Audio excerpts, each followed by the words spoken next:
Maths with Dhananjay তালুকাৰ চেনেলত আপোনালোক সকলোকে স্বাগতম। আমি আজি দশম শ্ৰেণীৰ বাস্তৱ সংখ্যা প্ৰথম চেপ্টাৰৰ এক্সাৰচাইজ 1.2 ৰিলেটেড কুৱেশ্যন এনচাৰখিনি আলোচনা কৰিম। তাৰ লগত জড়িত কিছুমান তথ্য আমি প্ৰথমতে আলোচনা কৰিম। প্ৰথমতে আমি যৌগিক সংখ্যা আৰু মৌলিক সংখ্যাৰ ধাৰণাটো চাম যে যৌগিক সংখ্যা আমি সৰু ক্লাছত পাইছিলোঁ আৰু মৌলিক সংখ্যা হলে উৎপাদক কেইটা থাকিব লাগিব? দুটা। কি থাকিব লাগিব? উৎপাদক দুটা। উৎপাদক বুলি ক'লে কেনেকুৱা? 6 সাপোজ 6 হয়, আমি লিখিব পাৰোঁ 1 পূৰণ 6, 2 পূৰণ 3 আৰু নাই 6 উৎপাদক হ'ব 1, 2, 3 আৰু 6। গতিকে উৎপাদক আমি 6 কেইটা পালো? 4টা পালো। ঠিক তেনেধৰণে 3ৰ উৎপাদক 1 পূৰণ 3, 3ৰ উৎপাদক কেইটা? দুটা। তেনেকৈ আমি 4ৰ উৎপাদক যদি চাওঁ 1 পূৰণ 4, 2 পূৰণ 2, উৎপাদক আমি এটা দুটা 3টা পালো। তেনেকৈ 2ৰ উৎপাদক আমি চাওঁ 1 পূৰণ 2। এই সংখ্যাবিলাকৰ আমি কি পাওঁ? কিছুমানৰ দুটাতকৈ বেছি উৎপাদক থাকে আৰু কিছুমানৰ মাত্ৰ দুটাই উৎপাদক থাকে। দুটা উৎপাদক থাকিলে কি বুলি ক'ম? তাক মাত্ৰ যদি দুটা উৎপাদক থাকে তেতিয়া তাক ক'ম আমি মৌলিক সংখ্যা। আৰু যিবিলাকৰ দুটাতকৈ বেছি উৎপাদক থাকে তাক ক'ব আমাৰ যৌগিক সংখ্যা। মানে ইয়াত পাটিগণিতৰ মৌলিক উপপাদ্যটো আছিলে, পাটিগণিতৰ মৌলিক উপপাদ্যত তোমালোকৰ কি আছিলে যে প্ৰতিটো যৌগিক সংখ্যা, এই যৌগিক সংখ্যাটোক আমি কি কৰিব পাৰোঁ? মৌলিক সংখ্যাৰ পূৰণফল, মৌলিক সংখ্যাৰ পূৰণফল হিচাপে আমি প্ৰকাশ কৰিব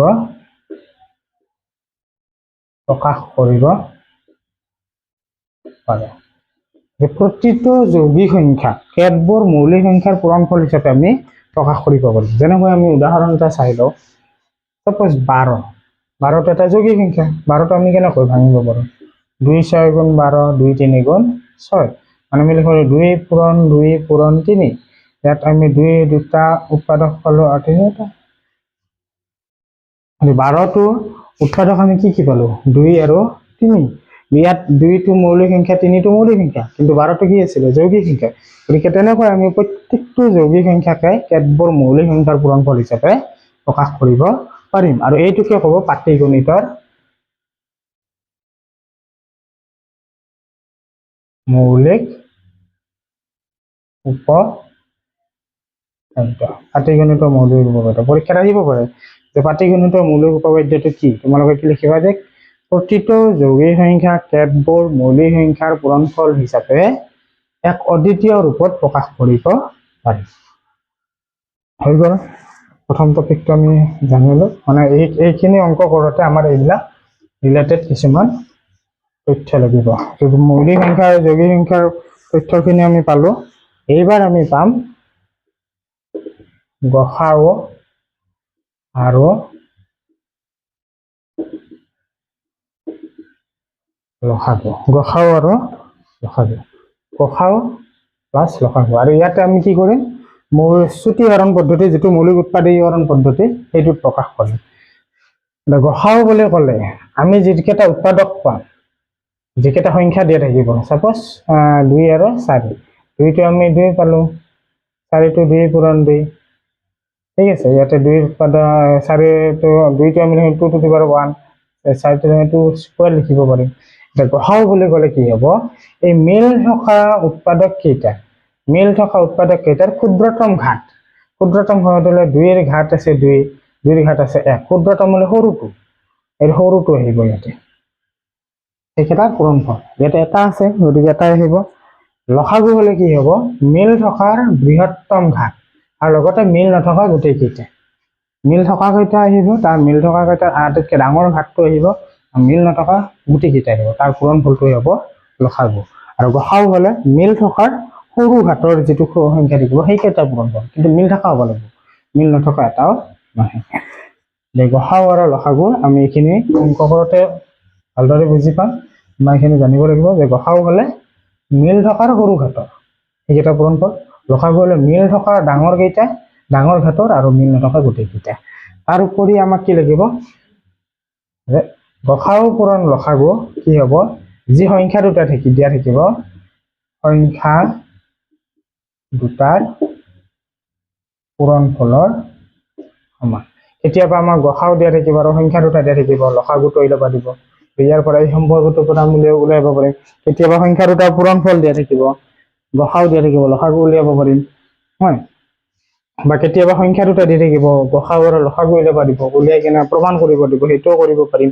গতিকে এইখিনি আমি জানিব লাগিব যে কি হ'ল, লসাগু আৰু গসাউৰ পূৰণফলটো সংখ্যা দুটাৰ পূৰণফলৰ সমান। নেক্সট আমাৰ ইয়াত প্ৰথম প্ৰশ্নৰ পৰা আমি আলোচনা কৰি দিওঁ। তাৰ উপৰিও আমি আৰু এটা কথা জানিলো যে কোনোবা এটা সংখ্যা, যিকোনো এটা সংখ্যা এককৰ স্থানত যদি শূন্য অংক দি শেষ হ'ব লাগে, তেতিয়াহ'লে সেই সংখ্যাটো কিহেদি হৰণ যাব লাগিব। সাপোজ আমি এতিয়া এক্সাম্পল 10, 20, 30 বা 100 এনেকুৱা সংখ্যা যিবিলাকৰ এককৰ স্থানত কি থাকে, শূন্য অংক দি শেষ হয়। তো শূন্য অংক দি হ'ব লাগিলে এই আটাইবিলাকৰ 10 দি হৰণ যাব লাগিব, 10 দি বিভাজ্য হ'ব লাগিব। 10 × 10, 10 × 20, 10 যিমান কেইটা সংখ্যা নাথাকক কিয়, যদি এককৰ স্থানত শূন্য থাকে তেতিয়াহ'লে 10 দি হৰণ যায়। আল্টিমেটলি 10টো আমি যদি ভাঙি চাওঁ, 2 পূৰণ 5, 2ৰেও বিভাজ্য হ'ব লাগিব, প্লাছ 5ৰেও বিভাজ্য হ'ব লাগিব। গতিকে আমাক এইটো বিভাজ্য হয় নে নহয় আমি চেক কৰিব লাগিলে 10ৰ উৎপাদক কেইটাক ভাঙিম, 20ৰ উৎপাদকত ভাঙিম, 2 পূৰণ 2 পূৰণ 5, 30ৰ উৎপাদকত ভাঙিম, 2 পূৰণ 3 পূৰণ 5, 5 × 10, 10 × 30। ঠিক তেনেধৰণে 100টো আমি 2 পূৰণ 2 পূৰণ 5 পূৰণ 5 এনেকৈ লিখিব পাৰিম। যদি ইয়াত চাম উৎপাদক কি কি আছে, 2 থাকিব লাগিব প্লাছ 5টো থাকিব লাগিব। এইকেইটা যেতিয়া আমি ভাঙি মৌলিক উৎপাদকত প্ৰকাশ কৰিম, সেই উৎপাদকত কি কি থাকিব লাগিব, 2 আৰু 5টো থাকিবই লাগিব। যদি 2 আৰু 5 থাকে তেতিয়াহ'লে 10ৰে বা শূন্য অংকৰ দি শেষ হ'ব বা 10ৰে বিভাজ্য হ'ব। এইবিলাক আমাৰ অংকত কাটিব। প্ৰথম প্ৰশ্নৰ পৰা আমি আলোচনা কৰোঁ। প্ৰথম প্ৰশ্নটো দিয়া আছে আমাৰ মৌলিক উৎপাদকৰ পূৰণফল হিচাপে আমাক লিখিব দিছে মৌলিক উৎপাদকৰ পূৰণফল হিচাপে প্ৰকাশ কৰিব দিছে। মৌলিক উৎপাদকৰ পূৰণফল হিচাপে প্ৰকাশ কৰিব দিলে আমি কেনেকৈ কৰিম। প্ৰথম প্ৰশ্নত দিয়া আছে 140, দ্বিতীয়টোত দিয়া আছে 156, তৃতীয়টোত দিয়া আছে 3825, চতুৰ্থটোত দিয়া আছে 5005 আৰু পঞ্চমত দিয়া আছে 7429। প্ৰথম প্ৰশ্ন আমাৰ মৌলিক উৎপাদকীকৰণ পদ্ধতি দি কৰিব লাগিব। গতিকে 140টো আমি ভাঙি চাওঁ, 2ৰে 2 7 × 14 0, 2ৰে 70ক 35 বাৰ, 5ৰে 7 বাৰ। ঠিক তেনেদৰে 156ক কৰিলে 2 7 × 14, 2 8 × 16, এনেকৈ 2 3 × 6, 1 হাতত থাকিল 18, 2 9 × 18, 3 13 39। তাৰপিছত নেক্সট আছে তোমাৰ 3825, ঠিক আছে। 3825 এইটো কিহেদি যায় আমি চাওঁ, একৰ ঘৰত 5 থাকিলে 5 যায়, আমি তাৰ আগতে 2 3 2 দিটো নাযায়, 3 দি চাওঁ। 7 7 15 16 17 18, 3 যাব। মানে এই অংককেইটা যদি যোগ কৰোঁতে আটাইকেইটা যোগফলটোত যদি 3 দি হৰণ যায়, বিভাজ্য হয়, তেতিয়াহ'লে এই সংখ্যাটো 3 দি বিভাজ্য হ'ব। আৰু 3 1 × 3, 3 2 × 6, 2 বাকী ৰ'ল 22, 3 7 × 21, 1 বাকী ৰ'ল 3 5 × 15। আকৌ চাওঁ আমি 2 1 3, 7 3 10 1 15, আকৌ 3 দি যাব, 3 4 × 12, 3 2 × 6, 3 5 × 15, 6 5 11 এবাৰ নাযায়, এবাৰ 5 দি চাওঁ, 5 8 8 5 × 40, 5 5 × 25, আকৌ 5 দি যাব, 5 1 × 5, 5 7 × 35। এনেকৈ আমি ভাঙিলোঁ। ঠিক তেনেধৰণে এইটো আমি যদি কৰোঁ 5005, 5 দি যাব, 5 1 × 5 0 0 1, আকৌ যাবনে? যথেষ্ট গৰম এইকেইটা দিনত। 7 1 × 7, 7ৰে যাব, 7 কৰোঁ 3 30, 7 4 × 28, 28 7 7 1 × 7 3 ৰ'ল 30 7 4 28 2 হ'ল 21 7 3 গুণ 21 143 আকৌ কি দি যাব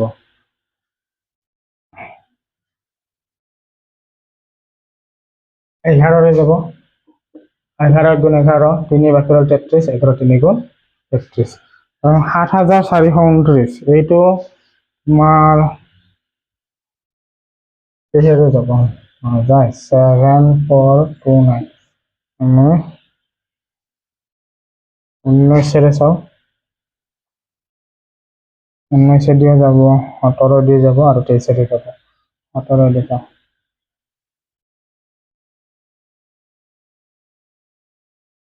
এইকেইটা লিখি দিয়া নাই এইটো কৰিম আমি এইটো চাওঁ এইকেইটা কেনেকৈ লিখিম 140 আমি লিখিম 2 into 2 into 5 into 7 বা এনেকৈ লিখিম 2 square 5 7 এনেকৈ লিখিব পাৰিম ঠিক তেনেহ'লে 156 টো আমি লিখিব পাৰিম 2 into 2 into 3 into 13 2 square 3 into 13 তেনেকৈ আমি এইটো লিখিব পাৰিম 3 8 2 5 3 into 3 into 5 into 5 into 17 3 square 5 square 17 ঠিক তেনেহ'লে এইটো লিখিব পাৰিম 5005 টো আমি লিখিব পাৰিম 5 into 7 into 11 into 13 এনেকৈ কৰা হ'ল ইয়াৰ ভিতৰত কিবা নুবুজা থাকিলে মোক ক'লে হ'ল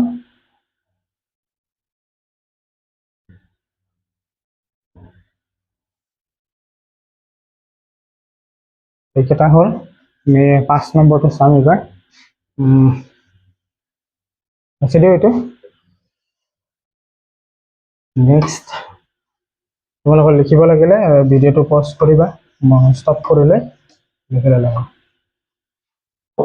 বুজি পালে যথেষ্ট সহজ হয় 5ত আছিলে 7429 এইটো আমি 7429 23ৰে কৰোঁ 23 কিমান গুণ যাব 3 গুণ 3 দুগুণ 6 3 3 গুণ 9 তিনিবাৰ যাব আমি 23ৰে কৰি চাওঁ 7429 23 3 গুণ 69 ইফালে ৰৈ গ'ল 9 5 14 9 14 52 আহে 3 দুগুণ 6 46 6 6 12 69 3 গুণ 69 কিমান যাব 323 19ৰে চাওঁ এবাৰ 19 19 গুণ 19 তাৰপিছত কিমান হ'ল 19 32 19 কিমান হ'ব 9 3 12 13 133 7 গুণ যাব 7 গুণ 63 133 17 এনেকৈ কৰিলে হ'ল কেতিয়াবা তোমাৰ এনে ডাঙৰ ডাঙৰ সংখ্যাৰে হৰণ যাব সেইখিনি চাইডত ধুনীয়াকৈ হৰণ কৰি কেনে চালে হ'ল আমি লিখিব পাৰিম 7429 মানে 17 into 19 into 23 আমি এই আটাইবোৰ সংখ্যাক মৌলিক উৎপাদকত আমি প্ৰকাশ কৰি কি দিলো কি পদ্ধতিৰে চুটিহৰণ পদ্ধতিৰে নেক্সট প্ৰশ্ন আমি আলোচনা কৰিম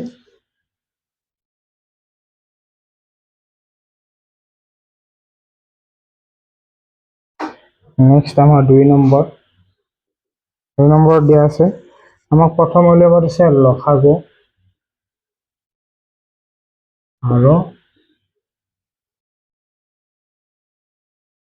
লসাগু আৰু গসাগু উলিয়াব দিছে ইয়াৰ সত্যাপন কৰিব দিছে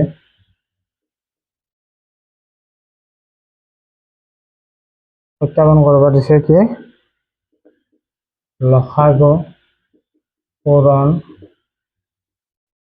গসাগু সমান সংখ্যা দুটাৰ পূৰণ সংখ্যা দুটাৰ পূৰণফল হিচাপে সমান কৰি দিছে লসাগু উলিয়াব দিছে গসাগু উলিয়াব দিছে প্লাছ সত্যাপন কৰিব দিছে যে লসাগু আৰু গসাগুৰ পূৰণফলটো সংখ্যা দুটাৰ পূৰণফলত সমান আমি প্ৰথম প্ৰশ্নটোৱে চাওঁ 26 আৰু 91 ঠিক আছে আমি পোনপ্ৰথমতে ইয়াৰ উৎপাদকখিনি উলিয়াই ল'ম 2 13 গুণ 7 13 গুণ আমি 26 মানে লিখোঁ 2 into 13 2 এটা 13 এটা 2 ঘাত 1 13 ঘাত 1 91 আমি লিখিব পাৰিম 7 হ'ল 13 টু দি পাৱাৰ 1 পোন প্ৰথমতে আমি কি কৰিম লসাগুটো কিমান হ'ব প্ৰথমতে আমি মিল থকা কেইটা আছে মিল থকা কি আছে 13 13 পাৱাৰ কোনটো পাৱাৰত বেছিটো আহিব লসাগুত বেছি আহে 1 1 1 হ'ব বেছি থাকিলে বেছিটো লিখিলো হয় যদি এটা 2 থাকলে 2 আনলো হয় তাৰপিছত মিল নথকা কি আছে 2 এটা 8 এটা এটা পূৰণ কৰিলে হ'ব কিমান হ'ব 7 দুগুণ 14 আৰু 13 13 দুগুণ 26 আৰু 7 6 গুণ 42 4 7 দুগুণ 14 4 182 লসাগুটো পালো এইবাৰ গসাও হ'ব মিল থকাৰ সৰুটো মিল থকা কি আছে 13 আছে বেলেগ নাই 13ৰ পাৱাৰ কিমান 1 1 সৰু হলে 1 হ'ব আলটিমেটলি আমি 13 পালো এতিয়া আমাক যেহেতু প্ৰমাণ কৰিব দিছে আমি কি কৰিম লসাগু পূৰণ গসাউটো উলিয়াম লসাগু আছিলে 182 তাৰ লগত 13 পূৰণ 182 লগত 13 পূৰণ 3 দুগুণ 4 3 গুণ 24 3 গুণ 3 2 5 2 8 1 6 6 8 5 13 2 3 6 6 এটো হল নেক্সট আমাৰ লাগিব সংখ্যা দুটাৰ পূৰণফল সংখ্যা দুটাৰ পূৰণ সংখ্যা দুটা কি আছিলে 26 আৰু পূৰণ 91 26 আৰু 91 পূৰণ কৰো 6 2 9 6 গুণ 54 5 9 দুগুণ 18 18 আছে 23 6 6 3 2 2 3 পালো নাই লসাগু আৰু গসাউৰ পূৰণফল পালো 2 23 26 সংখ্যা দুটা পূৰণফল পালো 23 2366 2366 আৰু এইটো গোটেইকেইটা একেই হ'ল যিহেতু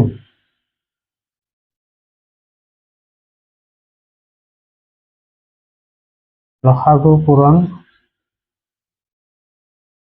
গসাউৰ সমান সংখ্যা দুটাৰ পূৰণ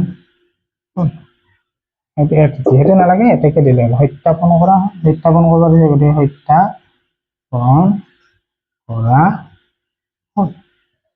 এনেকৈ কৰা হয়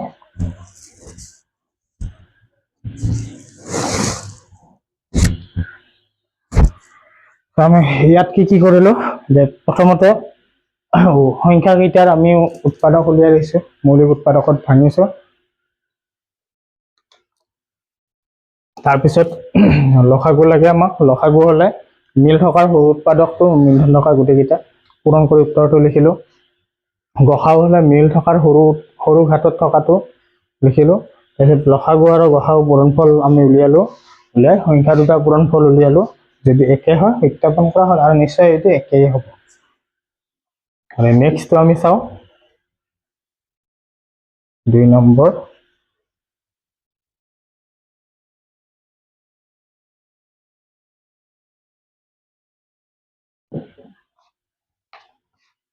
নম্বৰত আছে 510 আৰু 92 510টো ভাঙিম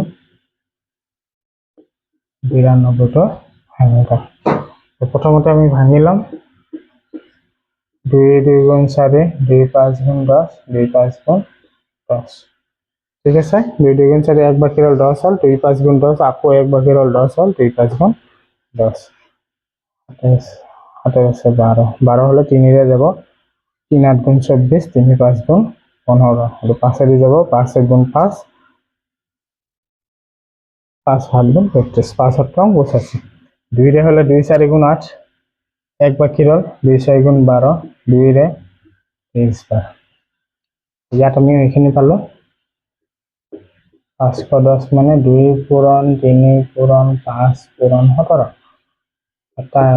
এটা ডাবল নাই 92 মানে আমি 2 দুটা পাইছে 2 স্কয়ার আৰু 23 এটা ঠিক আছে লসাগু উলিয়াওক। লসাগু হ'লে মিল থকা কি আছে, এই দুইটো আছে, এই দুইৰ পাৱাৰ বেছিটো আহিব, মিল নথকা গোটেইকেইটা 3 এটা 5 এটা 17 এটা 23 এটা, ঠিক আছে। আমি কৰোঁ 3, এইটো 4 হ'ল, 4 পূৰণ 3 পূৰণ 5 পূৰণ 17 পূৰণ 23, কিমান হ'ব? 5 4 গুণ 20, 20 3 গুণ 60, 17 6 গুণ 42,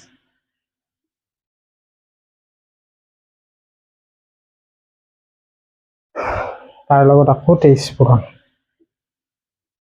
0 6 0 3 0 4 0 2 0 6 4 3 2,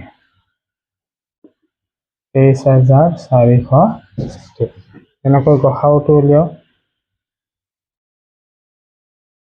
গসাউ হ'ব মিল থকাৰ সৰু উৎপাদকটো, ইয়াতে দুইটোহে মিল আছে, গতিকে 2 পাৱাৰ 1 মানে 2, ঠিক আছে। এতিয়া আমি লসাগু গসাউ উলিয়ালো, এতিয়া আমি প্ৰমাণ কৰিম কি লসাগু পূৰণ গসাউ। লসাগুটো আছে 23,460, তাৰ লগত 2 পূৰণ কৰিলে 0 6 2 গুণ 12 4 2 গুণ 8 9 3 2 গুণ 6 2 2 গুণ 40, 46,920। আৰু এইবাৰ আমি ওলাম সংখ্যা দুটাৰ পূৰণ ফল। সংখ্যা দুটাৰ পূৰণ ফল, সংখ্যা দুটা কি কি আছে? 510 পূৰণ 92, 510 আৰু 92, 2 10 9 12 39।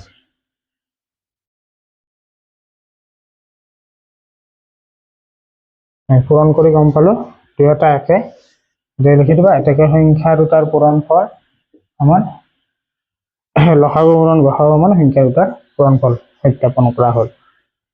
বুজি পাইছা নিশ্চয়? চাই ল'বা, ইয়াৰ ভিতৰত যদি কিবা নুবুজা থাকে মোক সুধিবা হ'ল। লসাগু উলিয়াইছো, গসাউ উলিয়াইছো, লসাগু আৰু গসাউ পূৰণ কৰোঁতে আমি যিটো ৰিজাল্ট পাইছো সংখ্যা দুটাৰ পূৰণ ফলো চেম পাইছো। নেক্সট প্ৰশ্ন আমি চাওঁ।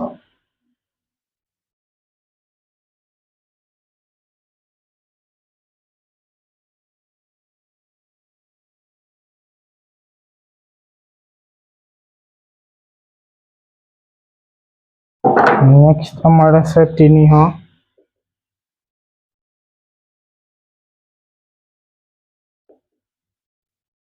আৰু 54, 336 আৰু 54, ঠিক তেনেধৰণে এইটোও ভাঙো, 2 ৰে 27 বাৰ, 3 ৰে 9 বাৰ, 3 ৰে 3 বাৰ, 2 ৰে 2 গুণ 2, 2 6 গুণ 12, 2 8 গুণ 16, 2 8 গুণ 16, 2 4 গুণ 8, 2 2 গুণ 4 21, 3 2 7। আমি 336টো পালো, 2 কেইটা 3 to the power 4, 3 to the power 1, 7 to the power 1, 64টো আমি পালো 2 to the power 1, 3, 3টা আছে। আমি প্ৰথম পদ লিখিলো লসাগুটো কিমান হ'ব?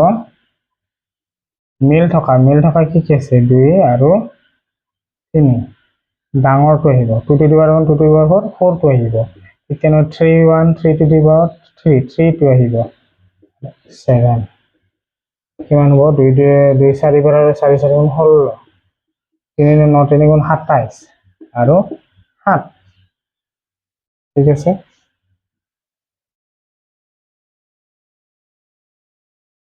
সাতাইশ 16 7 6 গুণ 42, 2 6 2 গুণ 12, 2 14 8 2, 7 6 গুণ 42, 7 6 গুণ 42, 4 6 গুণ 12,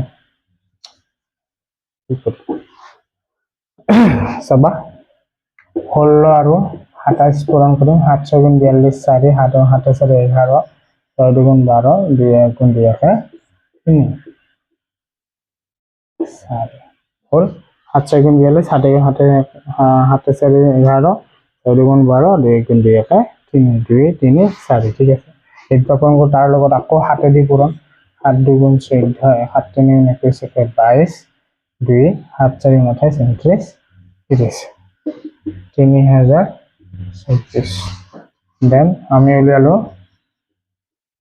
গসাউ হলে মিল থকাৰ সৰু উৎপাদক 2 to the power 1 3 to the power 1 6 এতিয়া আমি কি উলিয়াম লসাগু পূৰণ লসাগু তাৰপিছত উলিয়াম সংখ্যা দুটাৰ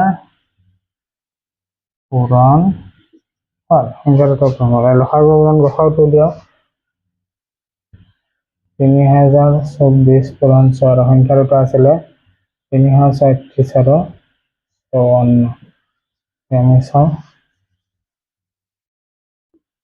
3024 লগত 6 6 4 গুণ 24 2 6 2 গুণ 12 13 14 1 6 3 গুণ 18144 আছে 337 লগত 54 কৰো আমি পূৰণ 6 4 গুণ 24 2 4 গুণ 12 2 14 1 4 গুণ 12 13 5 6 গুণ 30 3 5 3 15 16 17 18 15 4 4 8 3 11 6 8 18144 দুটা সমান হৈছে গতিকে সত্যাপন কৰা হ'ল লসাগু পূৰণ লিখি দিবা গতিকে লসাগু পূৰণ গসাউ সমান সংখ্যা দুটাৰ পূৰণ সত্যাপন কৰা হ'ল এনেকৈ তোমালোকে কৰিলে একদম ফুল নম্বৰ পাই যাবা পৰীক্ষাত যেতিয়া আহে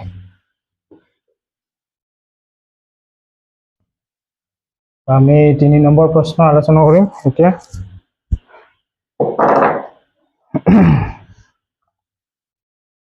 এইবাৰ 3 নম্বৰটো আমাক লসাগু আৰু লসাগু উলিয়াব দিছে প্ৰথম প্ৰশ্ন 12 15 আৰু 21 2 নম্বৰত 17 23 আৰু 29 3 নম্বৰত 8 9 আৰু 25 তিনিটা অংক দিয়া আছে 17 23 আৰু 29 15 আমি এটা কৰি চাওঁ প্ৰথমতে 12 15 2 6 গুণ 12 2 3 গুণ 6 3 5 গুণ 15 3 7 গুণ 21 ঠিক তেনেদৰে 17 আমি 17 পূৰণ এটা মৌলিক সংখ্যা 23 পূৰণ 29 পূৰণ এতিয়া ভাঙিব নোৱাৰে ডাইৰেক্ট এনেকৈ লিখিলে হয়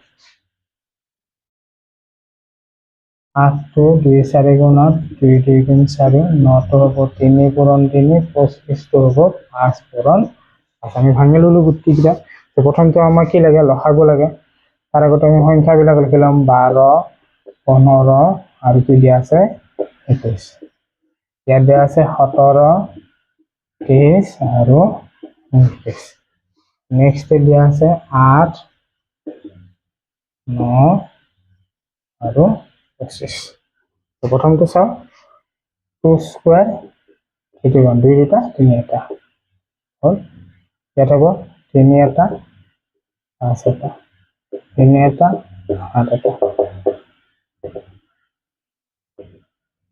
লসাগু দেন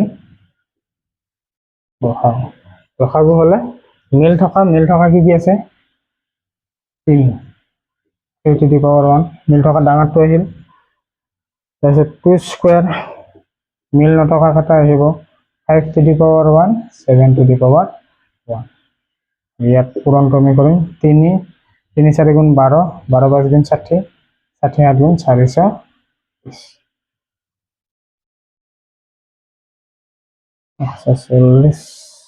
140 তাৰপিছত আমাৰ লাগিব গসাউ হলে মিল থকাৰ সৰু উৎপাদক মিল থকা এটাই আছে 3 এটি কমপ্লিট নেক্সট এটিত চাও 17 পূৰণ 1 23 পূৰণ 1 মই এই 1টো লিখি দিছো কাৰণ ইয়াতে মিল নাই একোই নাই মিল নথকা হ'লে আমি এই একটো আনিম। একটো এনেকৈ নিলিখে, তথাপিতো আমি অংকটো কৰাৰ সুবিধাৰ্থে মই একটো লিখিছোঁ। গতিকে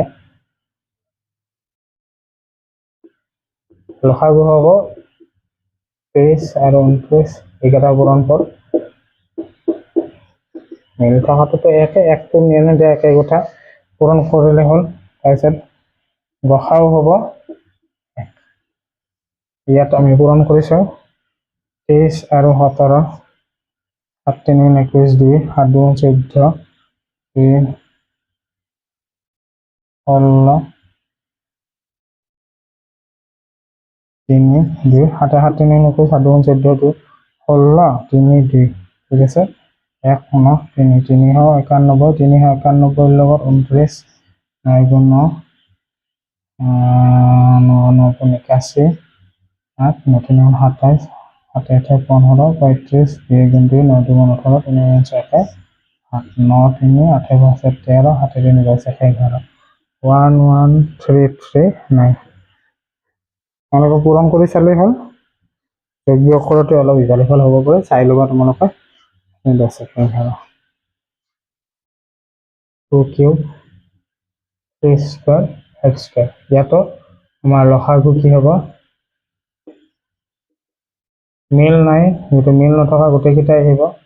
2 কিউব 3 স্কোয়াৰ x স্কোয়াৰ মানে 8 9 25।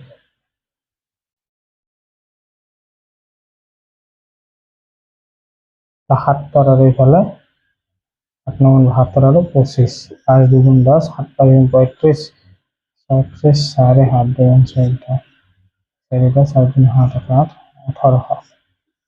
উত্তৰটো পালো 1800। আৰু গসাও হ'ব, গসাও মিল নাই মানে ইয়াতে 1 এটা আছে, মানে 1 নাথাকিলে 1 দিব। হৈ গ'ল। তোমালোকে লিখাৰ কাৰণে ষ্টপ কৰি কিনে তোমালোকে লিখি ল'বা।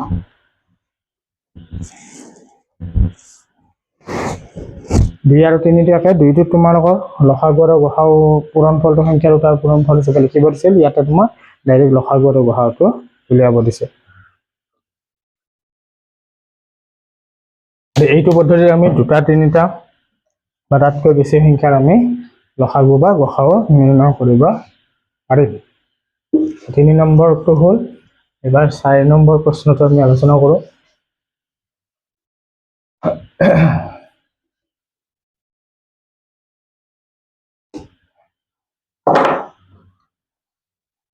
4 নম্বৰত কি দিয়া আছে?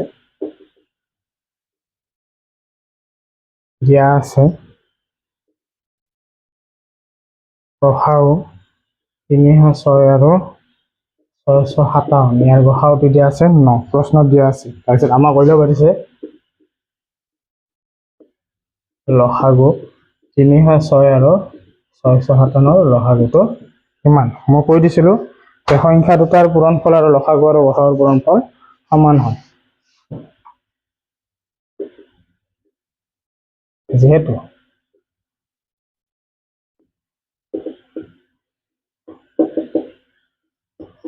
লসাগু পূৰণ গসাউ সমান,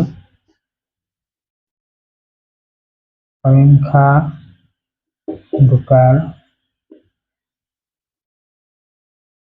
পূৰণফল, গতিকে লসাগুত আমি কি দিলোঁ? লসাগুটো নাই, আমাক লসাগুটো উলিয়াব দিছে। লসাগু উলিয়াব লাগিলে কি হ'ব? গসাউ দি হৰণ হ'ব। পূৰণ হৈছে, সেইফালে গ'লে হৰণ।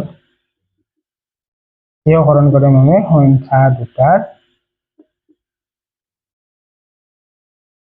পূৰণফল, সংখ্যা দুটাৰ পূৰণফলক আমি হৰণ কৰিম। গসাউ কিমান দিয়া আছে? 9। সংখ্যা দুটা দিয়া আছে 306 আৰু 657। 3 3 গুণ 9, 3 1 গুণ 3, 3 গুণ 9, 3 2 গুণ 6, আকৌ 3 দি যাব, 3 3 গুণ 9, 3 4 গুণ 12, 34 পূৰণ 657। পূৰণ কৰোঁ, 7 4 গুণ 28, 5 4 গুণ 20, 7 4 গুণ 28, 20 2 থাকে, 20 2 22, আকৌ 2 থাকে, 6 4 গুণ 24, 25, 26 7 3 21 2 5 3 15 16 17 18 8 3 7 6 13 9 2 11 12 2 2 3 3 8 এনেকুৱা অংক পৰীক্ষাত আহে ইম্পৰ্টেণ্ট বেলেগ সংখ্যা দিয়া থাকিব যে গসাউ আৰু লসাগু দিয়া থাকিব বা তোমাৰ অকল গসাউ দিয়া থাকিব বা অকল লসাগু দিয়া থাকিব বা সংখ্যা দুটা দিয়া থাকিব এনেকৈ তিনিটা বস্তু দিয়া থাকিব এটা উলিয়াব লাগিব আৰু এইটো ক্ষেত্ৰত কৰি দিলে হ'ল এনেকৈ কৰিলে পাই যাম হৈ যাব নেক্সট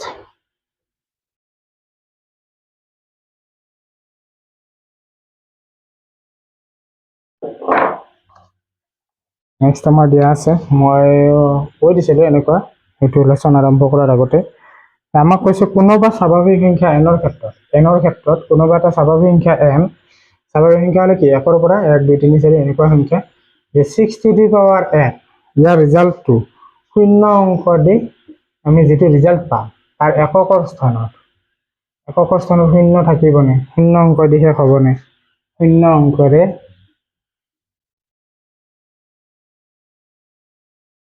শেষ হয় না চেক কৰিব দিছে পাৰে নে নাই আমি জানো আমি কেনেকৈ লিখিম সলিউশ্যন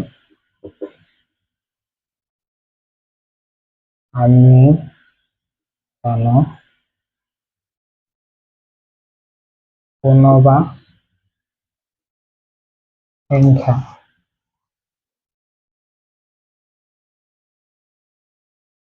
এটা শূন্য অংকেৰে শেষ হ'ব লাগিলে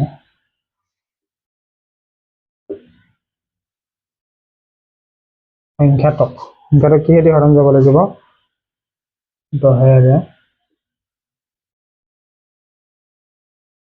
সংখ্যাটো 10ৰে বিভাজ্য হ'ব লাগিব অৰ্থাৎ সংখ্যাটোৰ মৌলিক সংখ্যাটোৰ কি হ'ব মৌলিক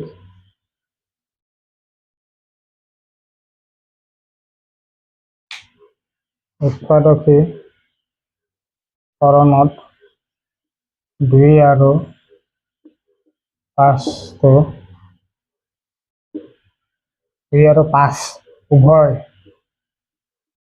উভয়ে উৎপাদক হিচাপে থাকিব লাগিব আমাক কি লাগিব 2 আৰু 5 দুয়োটাই উৎপাদক হিচাপে থাকিব লাগিব কিন্তু আমি চাওঁ আমাক কি দিয়া আছে 6 টু দি পাৱাৰ n 6টো আমি ভাঙিলে 2 পূৰণ 3 তাৰ ওপৰত n থাকে ইয়াত চোৱা 2টো পাইছোঁ কিন্তু ইয়াত 5 আছে নেকি 2 আৰু 5 উভয় থাকিব লাগিব আমাক কৈছে 2 আৰু 5টো কি দুয়োটাই থাকিব লাগিব উৎপাদকত 6টো আমি ভাঙি চালোঁ 2 আৰু 3 হে পাইছোঁ কিন্তু ইমানৰ উৎপাদকী হৰণত 5টো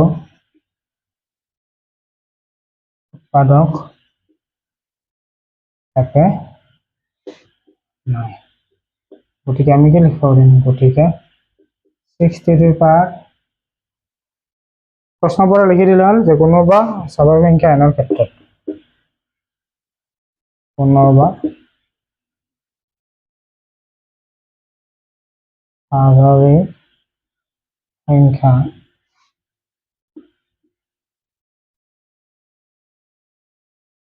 এনৰ ক্ষেত্ৰত 6 টু দি পাৱাৰ n সংখ্যাটো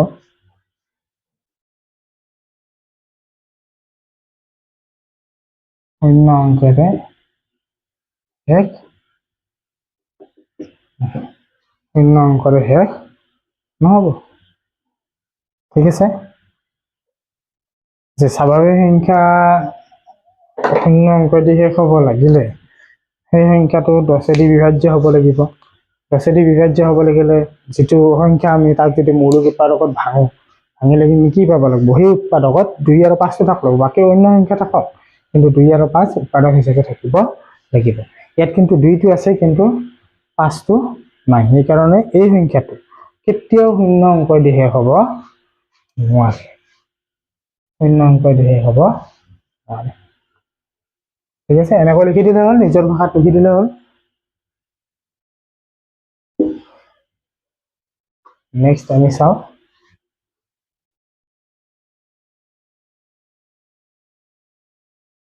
নেক্সট আমাৰ দিয়া আছে 6টো। মই যৌগিক আৰু মৌলিকৰ কথা কৈছিলোঁ। 7 পূৰণ 11 পূৰণ 13 পূৰণ 13 যোগ 13, 7 পূৰণ 6 পূৰণ 5 পূৰণ 4 পূৰণ 3 পূৰণ 2 পূৰণ 1 যোগ 5। এই সংখ্যাটো কিয় যৌগিক সংখ্যা ব্যাখ্যা কৰিব দিছে। এতিয়া যৌগিক সংখ্যা হ'লে আমি কি দুটাতকৈ বেছি উৎপাদক দেখাই দিলে হ'ল। ইয়াত চাওঁ আমি 13টো পূৰণ হৈছে, ইয়াতো 13 পূৰণ 1 আমি লিখিব পাৰোঁ। যে 13টো আমি কমন ল'লে 7 পূৰণ 11 যোগ 1 থাকিব, 77 যোগ 1 13 পূৰণ 78। এতিয়া আমি এই দুটা পূৰণ কৰোঁ, 7 3 গুণ 24 2, 7 3 গুণ 22 23, 8 8 4 8 3 7 3 9 10, 7 3 গুণ 24 7 3 21 22 23, 8 গুণ 8 8 8 8 3 11 7 3 7 2 9 10, আমি পালোঁ 1014। চোৱা এই সংখ্যাটো আমি উৎপাদক কি লিখোঁ, 1 পূৰণ এইটো হয়, এইটো আমি ডাইৰেক্ট পাওঁ। তাৰপিছত এইটো এটা উৎপাদক পালোঁ, আৰু আমি ভাঙিলে উৎপাদক পাম। গতিকে এই যিটো সংখ্যা দিয়া আছে তাৰ উৎপাদক আমি 1 2 3 4 দুটাতকৈ বেছি পালোৱেই, আৰু ভাঙিলে আৰু পাম। মই লিখিম। নেক্সট এইটোতো আমি চাওঁ, এইটো কি হয়, 5 কমন হ'ব, ইয়াতে 1 এটা দিব পাৰোঁ। 5টো কমন হ'লে 7 পূৰণ 6 পূৰণ 4 পূৰণ 3 পূৰণ 2 যোগ 1, 2 পূৰণ 1 যোগ 1, 7 গুণ 42 42, 4 গুণ 12 গুণ 24 24 আৰু 42, 4 2 গুণ 8 4 4 গুণ 16, 2 2 গুণ 4 4 2 গুণ 8 8 6 4 10 28 9 10, 1 0 1 0 0 8 প্লাস 1, 1 0 0 8 প্লাস 1 মানে আমি পালোঁ 5 into 1 0 0 9, 5 5 9 গুণ 45, 5 গুণ 5। গতিকে এইটোৰ উৎপাদক আমি কি পাম, 1 পূৰণ 5 0 0 5, এই দুটা উৎপাদক আছে, তাৰ উপৰিও এইটো এটা উৎপাদক দুটা। গতিকে যিহেতু প্ৰদত্ত সংখ্যা দুটাতকৈ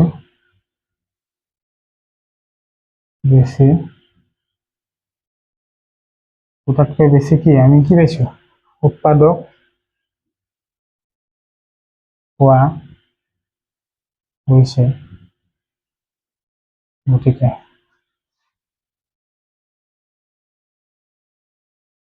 সংখ্যা দুটা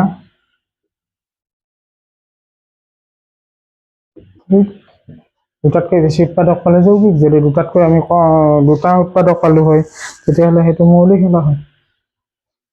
তোমালোকক যদি এটা পৰস্পৰ মৌলিক সংখ্যা কি, তেতিয়াহ'লে ক'লে হ'ল যে দুটা সংখ্যাৰ সাধাৰণ উৎপাদক 1 হ'ব লাগিব, তেতিয়াহ'লে সংখ্যা দুটাক আমি কি বুলি ক'ম, মৌলিক সংখ্যা, পৰস্পৰ মৌলিক সংখ্যা বুলি ক'ম। ইয়াত যৌগিক সংখ্যাৰ কথা উঠিছে, যৌগিক সংখ্যা হ'লে আমি আমাৰ উদ্দেশ্য কি যে দুটাতকৈ বেছি উৎপাদক আমি দেখাব লাগিব। পূৰণ হৰণ কৰি কেনে আমাৰ যিটো ৰিজাল্ট ওলাব সেইটো কামখিনি যদি দুটাতকৈ বেছি উৎপাদক দেখাব পাৰোঁ তেতিয়াহ'লে সংখ্যা দুটা কি হ'ব, যৌগিক সংখ্যা হ'ব। 6 নম্বৰটো হৈ গ'ল। ইয়াত বেলেগ সংখ্যা দিয়ে থাকিব পাৰে, তোমালোকে তেনেকৈ কৰি ৰিজাল্টটোত দুটাতকৈ বেছি উৎপাদক বুলি লিখি দিবা। নেক্সট 7 নম্বৰ প্ৰশ্ন।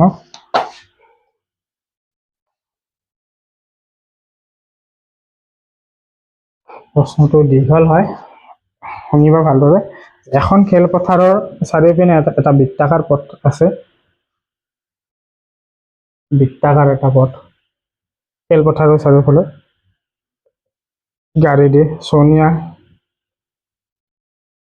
সোনিয়াক এপাক ঘূৰোতে সময় লাগে 18 মিনিট। তাৰপিছত ৰবিৰ লাগে, ৰবি এপাক ঘূৰোতে সময় লাগে 12 মিনিট।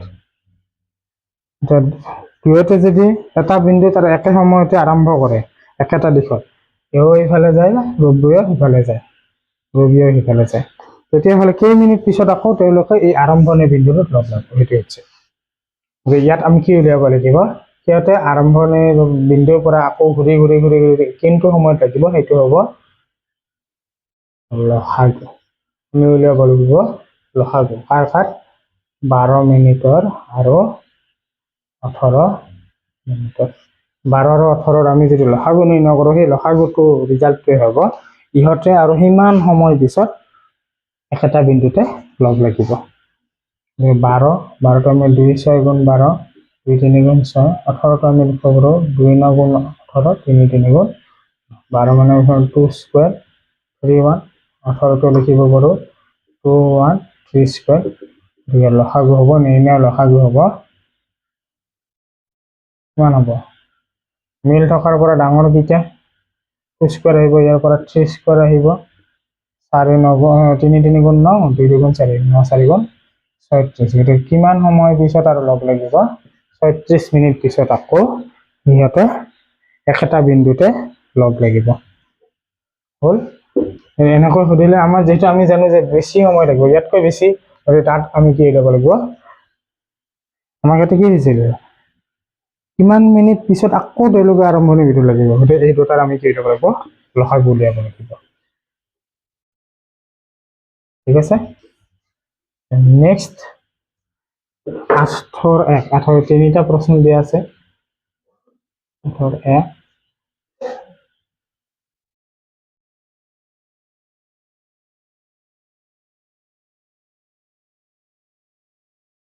15, 20 আৰু 25, তাৰপিছত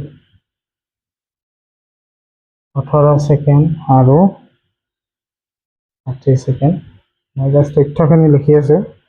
তাৰপিছত 2 দিন, 1 বজাৰ 3 দিন, 30 দিনত হৈ গৈছে।